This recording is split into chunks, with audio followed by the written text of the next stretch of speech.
Channel पे सब दोस्तों को अस्सलाम वालेकुम वरहमतुल्लाहि वबरकातुहू।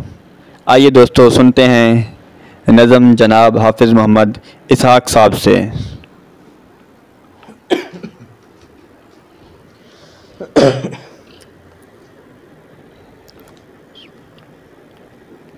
अल्लाह रब्बुल इज़्ज़त का जितना भी शुक्र अदा करें वो कम है कि खल्लाक़ आलम ने इस गए गुज़रे दौर में मुझे और आपको इस प्रोग्राम पर बैठने की तौफ़ीक अता फ़रमाई और अपनी ज़बानों से अल्लाह ने अपनी बातें और अपने प्यारे हबीब सल्लल्लाहु अलैहि वसल्लम के गुण और प्यारे सहाबा किराम रिज़वानुल्लाहि ताला अजमाइन की अज़मत को समझने और समझाने के लिए अल्लाह रब्बुल इज़्ज़त ने मुझे और आपको चुना। दरूद पाक पढ़ लें। अल्लाहुम्मा सल्लि अला सय्यिदिना व मौलाना मुहम्मदिन व बारिक वसल्लिम सुम्मा सल्लि अलैहि। सबसे पहले मैं हम से शुरू करूँगा। मुख्तसर से मेरे 2-3 अशार होंगे, आप इनको दिल में जगा दीजिएगा। गदा को बादशाह या बादशाहों को गदा कर दे, गदा को बादशाह या बादशाहों को गदा कर दे। मेरे मालिक तू जब चाहे किसी को क्या से क्या कर दे। कभी कुआं कभी मंडी कभी फिर कैद में यूसुफ, कभी कुआं कभी मंडी कभी फिर कैद में यूसुफ, कभी फिर कैद में यूसुफ, कभी एक मिस्र का कैदी मिस्र का बादशाह कर दे। मेरे मालिक तू जब चाहे किसी को क्या से क्या कर दे। गदा को बादशाह या बादशाहों को गदा कर दे। इसके बाद मैं नातिया कलाम जनाब रसूलुल्लाह सल्लल्लाहु अलैहि वसल्लम की अक़दस के लिए ए मीम मुहम्मद दी तन मन विच वस गई है। ए मीम मुहम्मद दी तन मन विच वस गई है। ए मीम मुहम्मद दे तन मन विच वस गई है। जिंदगी दे गुजारण दी, जिंदगी दे गुजारण दी आ सच मुच चस गई है। ए मीम मुहम्मद दी तन मन विच वस गई है। जिंदगी दे गुजारण दी आ सच मुच चस गई है। ए मीम मुहम्मद दी। अगला शेर समझिएगा। अंगारियां ते सम गए पर साथ नहीं छोड़ा। अंगारियां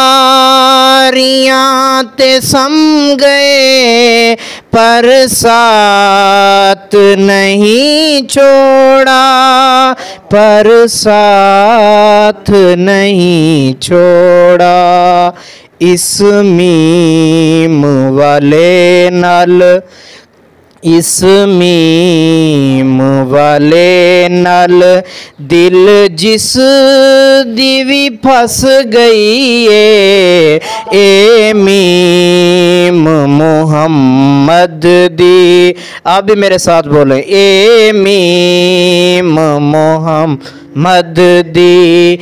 तन मन विच वस गई है, जिंदगी दे गुजारण दी। आ सच मुच चस गई है, ए मीम मोहम्मद दी। इस नज़म का आखिरी शेर के अल्फाज इस नात कैसे लिखे हम? अल्फाज विमुक देपन, सफ़हात विमुक लागन। अल्फाज विमुक देपन, सफ़हात विमुक लागन। अल्फाज विमुक देपन, सफ़हात विमुक लागन। हाँ सफ़हात विमुक लागन। हे नात अजन बाकी समझे, हे नात अजन बाकी। मुक कलाम दी मस गई है, ए मीम मोहम्मद दी। तन मन विच वस गई है, ए मीम मोहम्मद दी। तन मन विच वस गई है, जिंदगी दे गुजारण दी। आ सच मुच चस गई है, ए मीम मोहम्मद दी। सुभानअल्लाह, जज़ाकल्लाह व अहसन जज़ाक। जी ये थे हाफिज़ मोहम्मद इसहाक़ साहब। जब ये पढ़ रहे थे कि एक कलम और मस मुक गई, सराइकी के एक शेर था, तो इन्होंने नात रसूल मकबूल पढ़ी, तो मुझे याद आ रहा था कि हुजूर ने फरमाया था, हसन हुजूर को जब सामने खड़ा हो के हसन बिन साबित ने पढ़ी थी, व अहसन मिन कलम तरकत तो आईनी व अजमल मिन कलम तलिदिन। और जब लास्ट पे पहुंचे हसन ने तो हद ही कर दी, कान्ना का कद खलिक सा कमा तशा, ए मोहम्मद जैसे आपकी मंशा थी आप वैसे बनाया गया। और एक सराइकी के शायर है कि हसीना जमीला दा मुंह मोड़ दिता।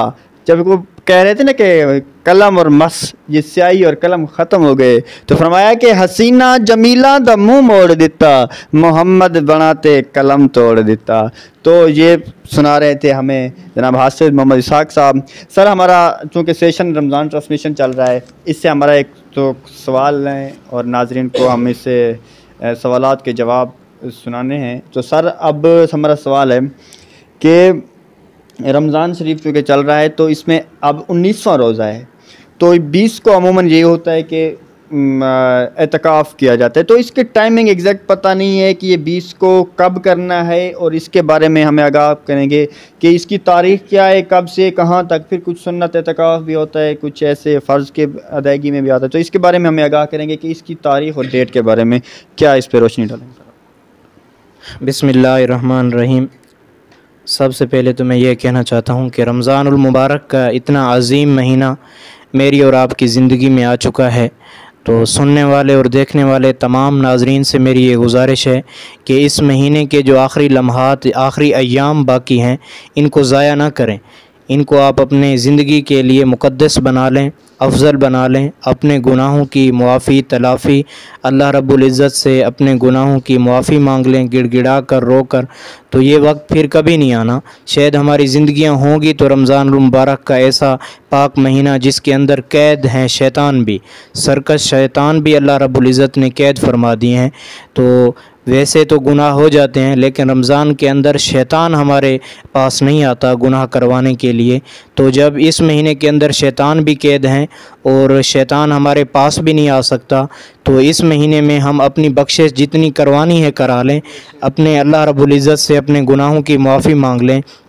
और आखिरी गुजारिश इस हवाले से कि ईद भी इसके साथ जो है करीब है, तो मैं ये कहना चाहता हूँ कि अभी लोग जो हैं वो ढूंढ रहे होंगे गरीब मस्कीन यतीम लोगों को कि वो हमें मिल जाएं, हम उनकी ईद के लिए हेल्प कर सकें, उनको पैसा ख़र्चा कपड़े देने के लिए। तो गरीब और मुस्तहिक लोगों को देखें। और वैसे भी आप देखें कि लॉकडाउन लगा हुआ है तो हर चीज़ महंगी है, तो इस पर भी आप ख़ुसूसन अमीर लोगों से मेरी और मैं अपने इन भाइयों से जो सहब इस्तात हैं इनके पास रकम जमा है, तो ये जो है गरीब और यतीम और मस्कीन लोगों को पकड़ें और उनके घरों तक ये राशन और कपड़े और ख़र्च वगैरह ईद का पहुंचा दें। और भाई मोहम्मद अज़हर साहब ने जो ये अभी सवाल किया है कि रमज़ानुल मुबारक का महीना भी चल रहा है और रमज़ानुल मुबारक के आखिरी अयाम करीब आ चुके हैं, तो आज 19 है तो कल 20 है तो 20 रमज़ानुल मुबारक को किस वक़्त हमें एतकाफ़ में बैठना चाहिए। तो नाज़रीन मैं ये कहना चाहता हूँ कि 20 रमज़ानुल मुबारक को जो सुन्नत के मुताबिक एतकाफ़ है वो 20 रमज़ानुल मुबारक की शब यानी कि असर की नमाज के बाद हम मस्जिद की तरफ पहुँच जाएँ, अपने बिस्तर अपने खाने पीने का सामान जो एतकाफ़ के अंदर हमें हमारे जो लम्हात हम गुजारेंगे, जो अय्याम गुजरेंगे, उसके लिए जो ज़रूरी सामान है वो भी हम साथ ले लें।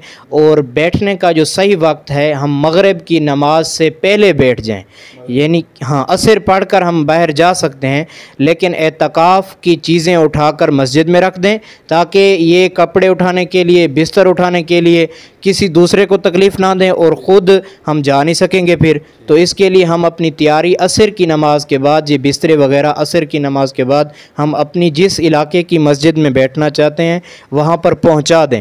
और नंबर 2 कि ऐन वक्त कौन सा है एतकाफ़ पर बैठने का, तो जो वक्त है हदीस मुबारका से साबित है तो वो ये है कि सुन्नत के मुताबिक मगरिब की नमाज से पहले हम एतकाफ़ में बैठ जाएं, यानी कि मगरिब की नमाज उस मस्जिद में पढ़ें जिस मस्जिद में हम एतकाफ़ फरमा रहे हैं। तो अगर मस्जिद और मगरिब की नमाज के बाद हम मस्जिद के अंदर इंटर हुए तो फिर वो हमारा एतकाफ़ नहीं होगा, यानी कि जो सुन्नत के मुताबिक तरीका है, जो सुन्नत के मुताबिक पहलू हैं, जो सवाब मिलना है, जो अल्लाह रब्बुल इज़्ज़त के यहाँ उसकी फ़जीलत है, वो हासिल नहीं होगी। मतलब मगरिब से पहले हमें मस्जिद में पहुंच जाना चाहिए और इसके बाद हमारा एतकाफ़ नहीं होगा अगर हम बैठेंगे तो जो हम 20 में बैठ रहे होंगे तो मगरिब से पहले मस्जिद नहीं, वो एतकाफ़ तो हो जाएगा, लेकिन एतकाफ़ का ऐन सुन्नत के मुताबिक जो तरीका है हाँ बैठ सकते हैं, लेकिन जो ऐन सुन्नत के मुताबिक तरीका है तो फिर हम वो ज़ाया ना करें। हाँ, मगरिब की नमाज हम उसी मस्जिद में पढ़ें जिस मस्जिद में हम ये 10 दिन क़याम फरमा रहे हैं। बहुत बहुत शुक्रिया, आपने हमें इससे आगाह किया कि किसके बारे में और कौन कौन सी टाइमिंग होनी चाहिए और कब कब हमें एतकाफ़ के लिए बैठना चाहिए।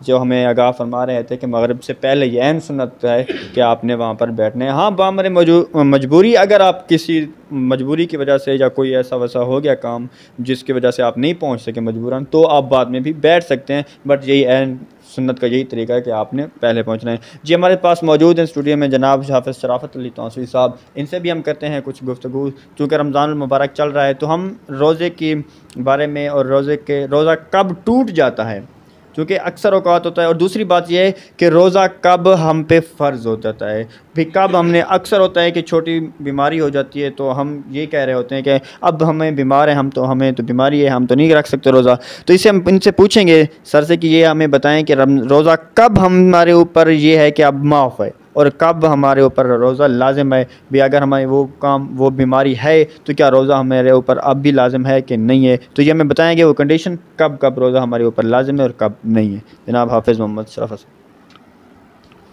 औज़ु बिल्लाहि मिनश्शैतानिर्रजीम, बिस्मिल्लाहिर्रहमानिर्रहीम। अल्लाहुम्मा सल्लि व सल्लिम दाइमन अबदा अला हबीबिका खैरिल खल्क़ि कुल्लिहिम। जनाब मोहतरम भाई मोहम्मद अज़हर साहब सवाल फरमा रहे थे कि रोज़ा कब इंसान पर फ़र्ज़ होता है और कब टूट जाता है, और बीमारी के वक्त रोज़ा अक्सर औक़ात में हम छोड़ देते हैं। मैं ये कहना चाहूँगा भाई अदर साहब कि जब भी इंसान आकिल और बालिग हो जाते हैं, जब भी इंसान आकिल बालिग, जैसे कि नमाज फ़र्ज़ हो जाती है, इसी तरह रोज़ा भी इंसान पर फ़र्ज़ हो जाता है। चाहे आपका कितना भी बिजनेस लॉस हो जाए या आपका कोई बड़ा काम छूट जाए, लेकिन आप पर रोज़ा तो फ़र्ज़ है, आपने इस फ़र्ज़ का जवाब देना है। तो ये इंसान पर फ़र्ज़ उस वक्त हो जाता है जब इंसान बालिग आकिल हो जाता है, तो रोज़ा भी इंसान पर फ़र्ज़ हो जाता है। और अक्सर औक़ात पर बाज़ औक़ात ये कहते हैं कि आज हमारे सर में दर्द है तो हमें रोज़ा नहीं रखना चाहिए। देखें, ये एक सुस्ती होती है, इंसान की सुस्ती होती है। इस सुस्ती के बाज़ औक़ात शैतान तो कैद हो जाते हैं, लेकिन इंसान को ख़ुद सोचना चाहिए कि हमें इस सुस्ती का शिकार नहीं होना चाहिए। छोटी मोटी बीमारी तो अक्सर होती भी रहती है। एक अगर आप सहरी के वक्त एक गोली खा लें या आप कोई एंटीबायोटिक कैप्सूल वगैरह खा लें, आपके सर का दर्द ख़त्म भी हो सकता है। ये होता है कि इंसान रोज़े रखता है, 1 रोज़ा, 2 रोज़ा, 3 रोज़ा। अक्सर औक़ात में कुछ लोग कमज़ोर होते हैं, कुछ इंसान कमज़ोर होते हैं, उनके जिस्म का जो पानी होता है वो ख़त्म हो जाता है, तो इसमें उनको कमज़ोरी पड़ जाती है, जिसकी वजह से वो रोज़ा नहीं रख पाते। और उनके लिए ये रियायत है कि वो जो रोज़ा उनका मजबूरी बाअमर मजबूरी छूट गया है, उसने जानबूझकर नहीं छोड़ा बल्कि मजबूरी के तहत छूट गया है, तो उसे चाहिए कि जब रमज़ानुल मुबारक ख़त्म हो जाए, रमज़ानुल मुबारक जब ख़त्म हो जाए, ईद हो जाए, तो फिर उसके बाद उसे उसकी क़ज़ा करनी चाहिए। उसकी क़ज़ा ये होती है, अगर आपने जानबूझकर रोज़ा तोड़ दिया तो उसकी तो सज़ा बहुत ज़्यादा है, क्योंकि उसको फिर 1 महीने के रोज़े भी रोज़े रखने चाहिए या उसके बदले में 60 मिस्कीन को खाना खिलाना चाहिए। बाअमर मजबूरी जो आपसे रोज़ा छूट गया है बीमारी की वजह से, उसको रमज़ान के बाद उसके बदले में वहीं 1 रोज़ा रखेगा। और ये कि हम अक्सर औक़ात ये करते हैं कि आज हमारे सर में दर्द है, रोज़ा छोड़ देते हैं। ये नहीं करना चाहिए, ये नहीं करना चाहिए। ये सुस्ती होती है इंसान की, वक्त पास हो जाता है, लेकिन बाद में भी रोज़ा रखना तो है ना। इंसान के ऊपर जब एक काम फ़र्ज़ हो गया है तो वो कभी भी आपने उसे करना ही है। तो इससे बेहतर है कि आप एक एंटीबायोटिक खाकर वहीं रोज़ा लग के इफ्तारी के टाइम सहरी कर लें, आपके सर का दर्द हल्का हो जाएगा, आपका जो भी उज़र है वो सही है, लेकिन आप उसे ख़त्म भी कर सकते हैं, क्योंकि आज के दौर में सहूलियात भी मुयस्सर हैं। तो ये मैं कहना चाहूँगा कि इंसान को कभी भी इन सुस्तियों का शिकार होकर रोज़ा नहीं छोड़ना चाहिए। और जब इंसान आखिर बालिग हो जाता है तो रोज़ा फ़र्ज़ हो जाता है। तोड़े जितना भी इंसान का बड़ा काम हो, क्यों ना हो कि उसका बिजनेस लॉस हो जाए, नहीं, जो फ़र्ज़ एक इस्लाम का ये फ़र्ज़ रुकन है, जो ये फ़र्ज़ हो चुका है तो ये बस हो चुका है, इसमें कोई माफ़ी तलाफ़ी नहीं है। जी जज़ाकल्लाह। ये रोज़ा हमें एक ये बता दें कि कितने सफ़र तक हम जा रहे हैं कि हमें रोज़ा नहीं रखना चाहिए। ये होता है क्योंकि ये कहा जाता है कि जहाँ कसर लाज़िम हो जाए आप वहाँ तक रोज़ा ना रखें। तो हमें ये बता दें कितना एग्जैक्ट सफ़र है आज के दौर में, ये कैलकुलेशन के बाद भी कितने सफ़र तक हम जा रहे हैं, हम रोज़ा हमारे ऊपर माफ़। जी, ये भाई साहब कह रहे हैं कि रोज़ा सफ़र में रखना चाहिए या नहीं। जी, मैं ये कहना चाहूँगा कि आपको पता है कि आज मैंने 100 किलोमीटर सफ़र करना है, तो आपको अपनी तबीयत का पता है कि अगर मैं बर्दाश्त कर सकता हूँ तो रोज़ा रख लूँ। अगर आपको पता है कि मैं इतना सफ़र बर्दाश्त नहीं कर सकता बग़ैर भूख और प्यास के, तो वैसे भी सफ़र में रोज़ा माफ़ है, रोज़ा माफ़ है उसकी। जैसा कि रोज़ा छूट जाता है उसको बाद में लौटाया जाता है, इसी तरह सफ़र में भी रोज़ा इसी तरह माफ़ है, और इसको फिर रमज़ानुल मुबारक के बाद आप लौटा सकते हैं। जी जी, ये थे हमारे पास जनाब हाफिज़ शराफत अली तौसी साहब। इन्होंने हमें आगाह किया कि रोज़ा हमारे ऊपर छोटी मोटी डिजीज़ की वजह से वो माफ़ नहीं है, आप उसको गुजारा करके एंटीबायोटिक्स वगैरह खा के रख सकते हैं, तो रोज़ा माफ़ नहीं है। तो जो छोटे मोटे हम वो बनाते रहते हैं बहाने, तो उससे तो अल्लाह ताला तो को पता ही है, और दूसरा ये है कि अगर आपका 100 मील या 100 किलोमीटर के हिसाब से कहें कि वो अगर सफ़र है तो आपको तबीयत भी अगर इतनी है नासाज है तो फिर उस पर आप छोड़ सकते हैं, लेकिन उसकी फिर आपको कज़ा ये है एक के बदले एक रखना होगा। जी सर, आपका बहुत बहुत शुक्रिया, आप हमारे स्टूडियो में तशरीफ़ लाए। जनाब शराफत अली तौसी साहब और मोहम्मद इसाक कासमी साहब, इन्होंने हमारे साथ अच्छी अच्छी बातें की और सर आपने हमें इतनी ज़बरदस्त अंदाज में और आवाज़ से महसूस किया। सर हमारे चैनल को सब्सक्राइब करना मत भूलिएगा और लाइक करना भी, और कमेंट में हमें ज़रूर बताइएगा कि आपको कौन कौन सी चीज़ों में कहीं पर भी अगर कमी नज़र आई, हमें खुशी होगी, हमें दिल से खुशी होगी कि आप अगर आपको हमें बता देंगे कि हमें ये वाला काम कर लेना चाहिए। और दूसरा, अगर आपका कोई भी छोटा सा मसला है आप हमें ज़रूर कमेंट में बताएं, क्योंकि हम इसीलिए हाज़िर हुए हैं और इंशाअल्लाह जो भी मसला होगा हमारे उलमा कराम से हमारे पास मौजूद है इनकी खिदमत, तो इंशाअल्लाह हम इनसे पूछेंगे। हमारे चैनल को आप लाइक और सब्सक्राइब ज़रूर करेंगे ताकि आपको वीडियोज़ हमारी ज़रूर मिल सकें। जी, अगले एपिसोड तक के लिए दीजिए इजाज़त। आपका दोस्त अज़हर अब्बास ज़ारिश, अल्लाह निगहबान।